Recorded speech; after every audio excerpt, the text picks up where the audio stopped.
Welcome back to the Local Swing Podcast. We are here in the Man Cave where we highlight the journeys, successes of local entrepreneurs. And today here we have Ryan Manning, real estate investor, longtime friend of mine. I think we spent a lot of time growing up on the same street, uh, doing a lot of things together in the community. And now we're both kind of doing similar things with real estate investing. Ryan's been doing a lot more than me, which is awesome to see how active he has been. So, Ryan, welcome to the podcast. Glad to be here. Thanks for having me. Absolutely. So, your dad was my football coach, Yep. right? Dude was a wizard at running the offense. He had a playbook. What's in your playbook for success, would you say? It's a good question. A lot of it for me is just getting after it. You know what I mean? Yeah.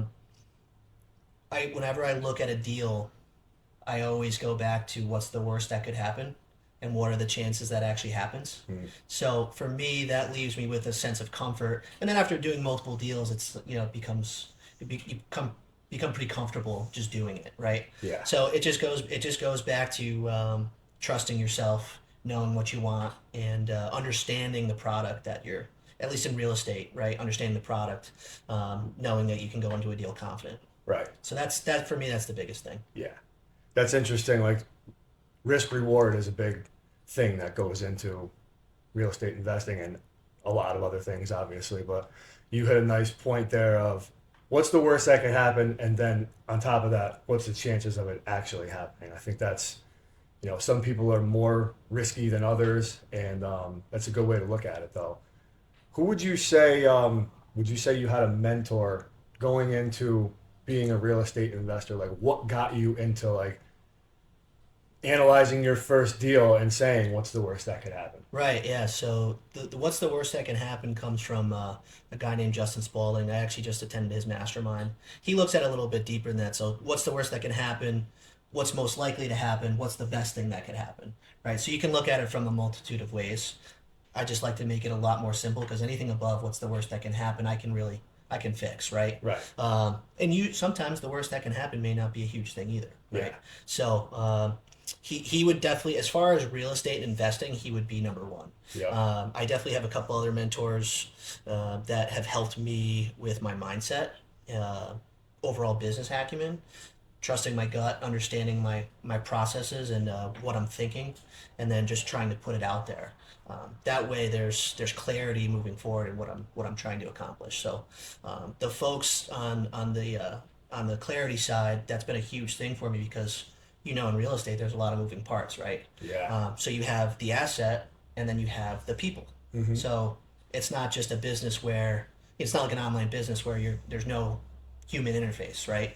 You're dealing with an asset that could have a ton of problems, and then on top of that, you're having people that on the back end of that, your tenants, that could be really, really hard to deal with. Challenging. So for sure, yeah, so it's a two sided business, but you have to learn to navigate both of those, and that's where, for me, sifting through a lot of that has been. I brought that up to my mentors, and they've helped me a lot with sifting through some of that stuff. Is Justin Spalding someone that you came across like on social media? Is that Yeah. how you started? Just through the algorithm. Yeah. Yeah. So that was probably early on when I was just getting into my investing, and he's probably at the time 400 or 500 units, Mm. right? So for me, even then, that was a big deal. Yeah. So a lot of what he talks about resonates with me. Yeah.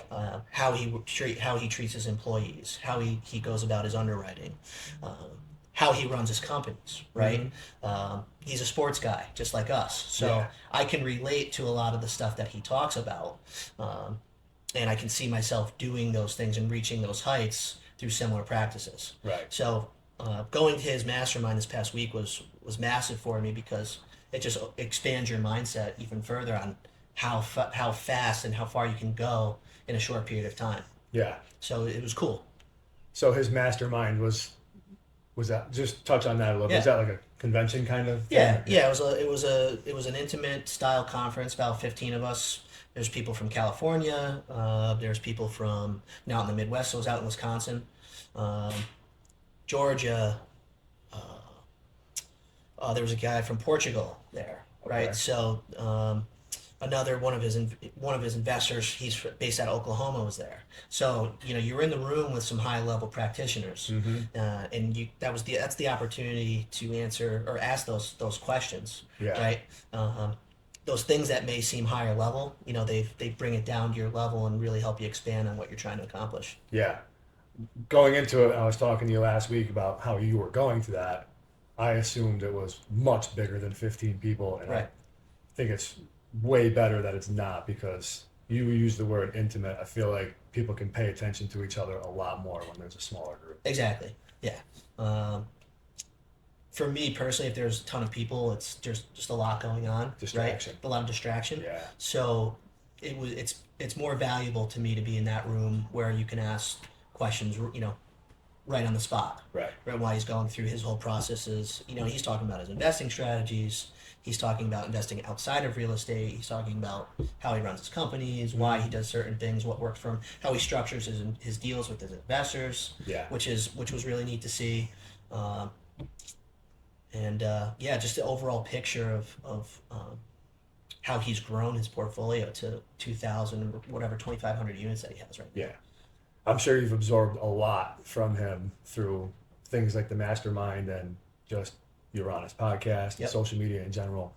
What would you say was the most valuable piece of information that you were able to take from him and like plug into your own little system? It's hands down the operations. Yeah. You have to treat it like a legitimate business, right? There's a lot of misconceptions in real estate that it's just buy the house and then collect a dividend.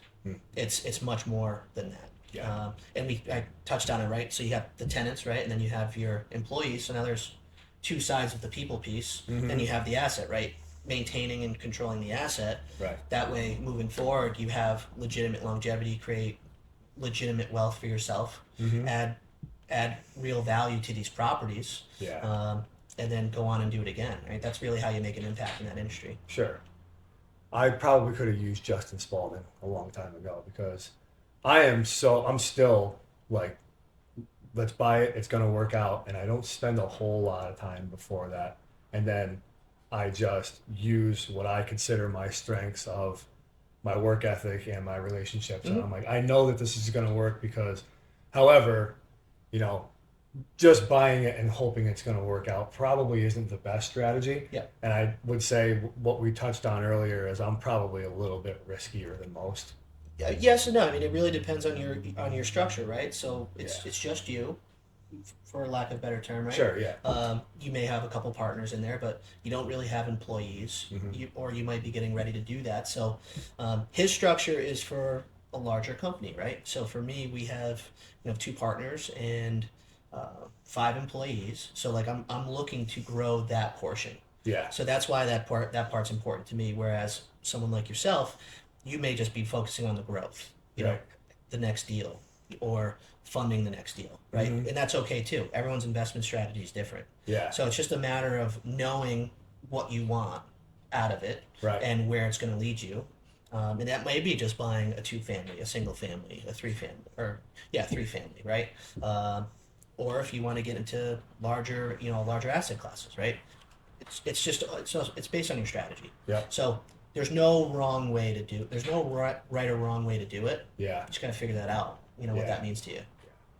I think it's awesome, like when you get like a piece of information that's advice or whatever it is, and you have that specific thing that you feel like is lacking, and you're like, I feel like he's talking to me right now. Yep. And like, you do what you can to like plug that in. And for me, that happened a little while ago. Like, start of the year, I came across a guy named Dan Martell. He's a very motivational entrepreneur kind of guy, uber successful. His big thing, and he wrote a book, was buy your time back. Sure. And that was a concept for me I couldn't understand, because I would rather in my past spend time to save money. Yep. And he is an advocate of the complete opposite, that you should be spending money to save time, because the more time you have, you can go out and create more revenue elsewhere. Before we went live here, we were talking about compressing time. It's the same concept. Yeah. You're from Justin Spalding's perspective, he's more willing to pay more now Yeah. to shrink that timeline. Right. So that's so powerful if you can do that. Sure. And if the deal still works where you can spend a little bit more and get the right things done in that timeline and still reposition the asset or reposition your business or whatever it might be, Yeah. that's where you start to buy your time back. Yeah. Right. So it's the Same same. thing. It's the same thing.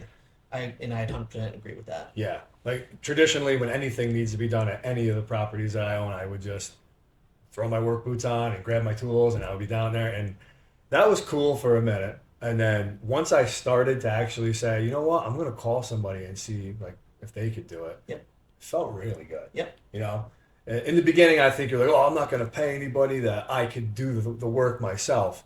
But when you plug that concept in, it just makes sense. So On a positive note to that, though, it's great that you've realized that. But the same note, that also just speaks to the character of what of yourself, right? Sure. That's how you were brought up. Yeah. That's how you that's your work ethic, right? Yeah, yeah. You can't trade that. for sure. So it's tough to give up the reins, It especially when really it's your is. own thing. But if you, as yourself, are looking to grow and have people around you, investing in real estate, it's so easy for you to put that down on paper and say, "Hey, this is how we're going to do stuff," because you've done it and you've worn all those hats, Right. so you know how it gets done. So, say you bring in a flooring person, right, and they're like, "Hey, this is the cost." Well, you can call them out on it, Yeah. right? Because you know how much time it takes Right. to put that in. Sure. You know how much it costs, Yeah. right? So you know all that stuff. Yep. So that's being in the weeds is not the worst thing. It's probably where most of us have started, Sure. and that's how you learn in real estate specifically. Yeah. You mentioned wearing hats. I'm going to point out your hat right now. Yep. The Watervliet Civic Center. Yep. I'm going to throw a little round of applause out there for that, because who doesn't love Bill Sheehy and Yes, the sir. Watervliet Civic Center? But so you spent a good part of the early part of your career working for a real estate property management company. And what do you think being an employee there has taught you, and what have you taken from there and like plugged it into you as like an individual? Yeah. So that was my first job out of college. That was an interesting timeline, right? So just kind of give you a little backstory there. Grew up in Lake George, and I had a call. I went down for an interview the next day. Went back up to Lake George. They called me. I think that was a Thursday. The interview was. So I go back up Friday, get a call, and like, hey, we don't really know what you can do, but we're gonna start you on Monday, and let's see where this goes. So I was 21 years old, right, fresh out of school. So July 2015. 9 years later, so this past April, I just left that company. But to answer your question, there was a lot of things that I've learned that were really good, and then there was a lot of things that I learned that weren't so good, right? So, and we've kind of hinted on it, but it goes back. The more I think about it, it just goes back to the operational standpoint. Yeah. You need to reinvest in your infrastructure of your company if you're going to grow. Yep. Right. That's how you retain people. Right. That's how you're able to shrink that time and do projects better, and you're gaining that employee trust. Right. So a lot of times when people look at companies, right, there's like a hierarchical pyramid, right, with the owners at the top and then the techs at the bottom. Realistically, in my opinion, how you should be looking at it is the owners should be at the bottom because they're the base. They're the foundation of the company. All right. They're the idea. They're thinking things forward, and then they're pushing things up the chain, right? So, as an owner, you should be there to serve your employees. Yeah. How can I make your job better? Mm-hmm. Because that's going to go back to what you were talking about, buying your time back. Right. So, give you some examples. Maybe it's not the answer is not always better pay or more wages. It might be how many what type of people do you need around you? What are the resources that you need? Yeah.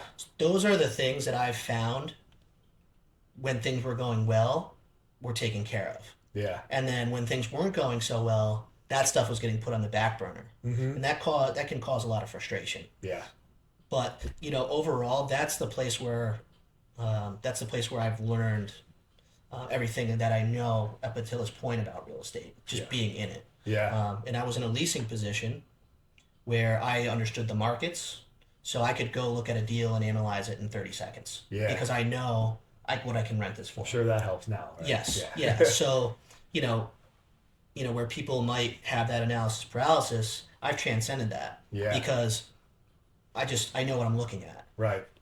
A lot of other various factors that you need to look at, but that's for me, that's the lifeblood of the deal is the money, the revenues coming in. Yeah. So, Yep.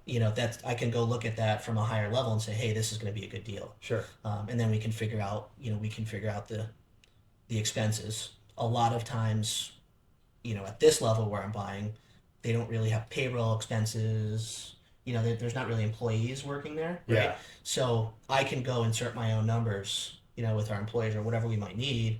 And it's just, everything's been streamlined from that point. Mm-hmm. So being in that industry, being in that company, I was able to shape my own views of how I can do things better. Right. Or, maybe I won't do that here, but I might do it on a different type of project. Yeah. Sometimes I think part of what you're trying to say is some of the most valuable information that you learn is how not to do things. Exactly. So, you touched on building a team and the right people around you, and you've done that. So, how would you say your team members complement what your strengths and weaknesses are, and vice versa? Yeah. So, it's funny you say compliment, and that's really what it is ultimately. But we're also different from each other, right? We have different strengths that allow us to be in our own lanes. Yeah. But we also have different ways we look at it,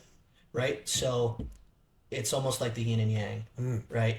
That there's a little bit of balance there, where I'm pretty steadfast in what I want and how I see things. But these, Tommy and Eric might see it from a different perspective and say, hey, we might, we kind of need to pull the reins back a little bit on this. Sure. Right. Whereas, I like to be a little aggressive. Yeah.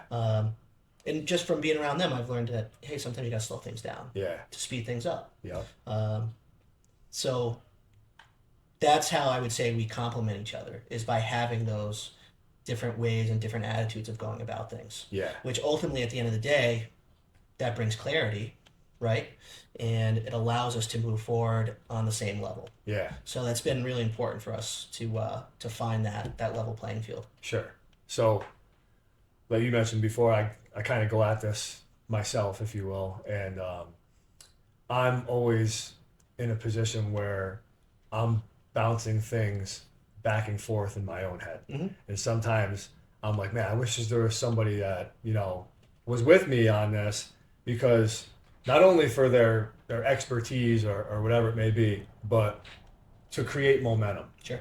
So if I am going back in my own head and I'm constantly second guessing myself, and 1 minute I'm this strategy, this minute if I bounce it off of somebody and they just like either one better, we're off and moving. Yep. And we're not playing mental warfare. And I feel like I do that a lot. That could just be a personality flaw or what have you. But sometimes I really do, wish I had a bigger team around me. Sure. Yeah. So, Yeah. And if it could go back to, I've been there, right? My first team was myself, my aunt, and then another friend of mine, Harley, and he was a independent contractor, right? So not really a true team, but like you got to start somewhere. Exactly. Right? I was gonna say, yeah. You got to start somewhere, and the things that I've learned from there is, which maybe will help you, is, and will save you time from wrapping your brain around things, is having the plan before you go into it. Yeah. Mapping it out ahead of time and just sticking to it. Sure. And then moving on, right? You know what appliances you need up front, you know what flooring you need up front. You keep track of what those are, the cost of those, so like when you go to the next one, you know exactly what you're going to spend. Yeah. So that's essentially what we're doing at this point. We're using the same materials. Yep. We're using the same appliances. We have all of it tracked in a spreadsheet. We know exactly where we're getting it from. And then on top of that too, like before we go in and fix the project or go into the project, we know, maybe if we're going to deviate a little bit, right? So maybe we want stainless steel appliances versus black appliances. You can make that determination up front, and that'll help with that intermediate delay time of going back and forth of should I do this, should I do that, Right. right? Because it's ultimately you don't want to put too much money into a product. Yeah. Like you're not gonna have a Class A product in a C neighborhood. Sure. You know what I mean? Yeah. You could do that, but you might not extract that value. Right. So we look. That's knowing your product, Mm-hmm. knowing where you're investing, but that's just that proper planning ahead of time. Yeah. So you touched on a lot here, and I think you probably maybe said the answer to my next question, but I'll just ask you a different Please, yeah. way. So, you got somebody that's looking to get into the shoes that you're in now. Yep. No experience. They just think that they have a future in real estate Yeah. investing. What kind of advice would you give them? So probably I have two things. You know, in order to understand real estate, you have to know how to underwrite, especially if you're going to go be an investor. So what I would tell someone is go underwrite 20 deals and understand the numbers. Mm-hmm. Then you know what you're looking at because the numbers tell the story. Sure. The second thing I would tell them is just do it, because there's no good time to start. Exactly. Because if you wait, you're letting time pass by. Right. It's never going to get more. Real estate's never going to be the same price as it is today 5 years from now. Right. So your first deal, what's the worst that can happen? Yeah.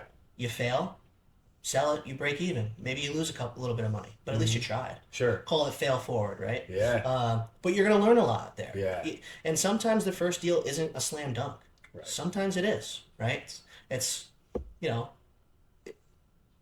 just have to try it. I think it becomes the slam dunk once you realize all the things that you've learned, then you can do it again. Yeah. And going back to Justice Spaulding, he calls it the sure thing. Yeah. He knows it's the sure thing because he's done it time and time again. Right. Yeah. So if you can go in and, buy a duplex, you can, if you can do 2, you can do 4. If you can do 4, you can do 8. Yep. You can multiply it so quickly, but it just goes back to understanding the numbers. Yep. The numbers will tell you the story of what you're dealing with. Yeah. And then again, you have the people side of it. You can figure that out. Yeah. But the numbers are the main thing that you have to understand. So the guy that I mentioned earlier, Dan Martell, you just touched on, same thing, different words. He says, build the systems that make success inevitable. Yep. So if you just do the systems, you know you're not going to fail. Yep. So that's interesting. That seems like highly successful people have all the same. I write everything down. Yeah. Everything so probably 2 months ago, I took a step back from like being in the field, let's say, and I took a look at the company as a whole, and I said, how are we doing everything, and how should it look? And I went down and I did an outline. It was like 1 page, 2 pages, and after I started going through the outline, I built out like a 10 to 12 page, outline with notes, and I went literally step by step of like, let's take example for leasing, right? Mm-hmm. From the marketing all the way to the lease signing. I spelled all that out. Yeah. Right. So when you start to scale, it's inevitable how it works, right? And you can tweak it along the way. We're still at that point where we can tweak things, and you always can. But if you have the processes written down or somewhere where you can refer to them, especially when you're bringing people on, Yeah. you can compress that time, teach these people how to do it, get them integrated with what you're trying to accomplish, Yeah. and it speeds things up. Yep. So you said one other thing too that I'm a big fan of is time in the market is better than timing the market. Right. You can never time the market. And to a smaller level, I've struggled with this a little bit too. Like, I'm going to paint the room, and I go back and forth of, wonder if this is a good thing to spray paint or should I just, and there's indecision. And if I didn't spend time doing that, I could have had half the room painted. Yeah. Right? That's how I kind of dumb down that time in the market is better than timing the market. Just get in the game. Get in, exactly. Because you might think it looks great. And I have a lot of people that reach out to me, like, how can I get involved? And the first question I ask them usually is, how do you know you even want to get involved? Right. What do you know about real estate? Mm. And then, we try to do a discovery call and make sure it's the right fit. Yeah. But yeah, I mean, it's not for everybody. It looks glorious on paper. Yeah. And I think, you can probably speak to that too. Sure. But no one sees the back end stuff. Yes. It's time consuming. It takes a lot away from, I mean, you have a family, right? It takes Yep. a lot of it takes time away from your family, Sure. because it's something that you have to nurture. Mm. Just like if you're, teaching teaching your daughters, Right. a skill, Yes. right? You have to nurture it. Absolutely. So it's tough, right? Yeah. But I always look at the end goal. Mm-hmm. This is where it's going to get me. And right now I'm investing, but I'm going to buy my time. This is going to buy my time back later. Right. So it's a fun industry. It's definitely not for everybody, but if you are interested, explore it because it can be very valuable for you. 100% agree. You a coffee guy? No, I can't drink the stuff. Really? Caffeine. I really can't do caffeine. Energy drinks? Anything? No. Just caffeine in general. I'm not. I can. Yeah. I can have it, but caffeine makes me bounce off the walls. Yeah. I'd be in trouble if I was drinking caffeine all the time. Coffee is arguably my strongest team member. You would say I'm a big coffee guy. Yep. But, Yep. So I've had coffee and energy drinks. Don't get me wrong, but sure. just not my cup of tea, if you will. Yeah. Not my cup of coffee. So the studio's at 440. Yep.